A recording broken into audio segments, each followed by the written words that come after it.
மாம்சத்தின்படி நடந்தால், நீங்கள் மாம்சத்தின்படி சிந்தித்தால், நீங்கள் மாம்சத்தின்படி யோசித்தால், தேவனுக்கும் உங்களுக்கும் இருக்கிற உறவு என்ன செஞ்சிரும்னா பிரிந்து போயிடும். தேவனுக்கு இருக்கிற உறவு என்ன செஞ்சிடும்? இயேசுடைய வாழ்க்கையை கவனிச்சு பாருங்க. இயேசு எந்த காரியத்தை செய்தாலும் அவர் மாம்சத்தின்படி சிந்திக்கல, அவர் ஆவியின்படி சிந்தித்தார்.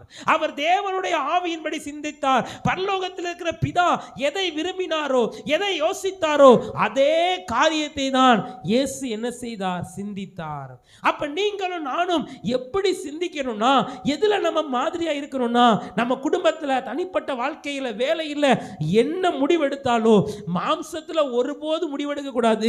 எப்படி நம்ம முடிவெடுக்கணும்னா, தேவனுடைய ஆவியினால் முடிவு தீர்மானம் எடுக்க. வாழ்க்கையில நீங்க ஆசீர்வாதத்தை சுதந்திரிக்க முடியாதபடி பல வருஷமா, பல மாசமா உங்க முன்னாடி மலை போன்று இருக்கிற பிரச்சனையை இயேசு மாத்துவார் நீங்க விசுவாசித்தால் கட்டாயம் அவர் மாத்திடுவார். என் ஆண்டவர் எனக்கு அற்புதம் செய்வார், என் ஆண்டவர் எனக்கு உதவி செய்வார்னு சொல்லி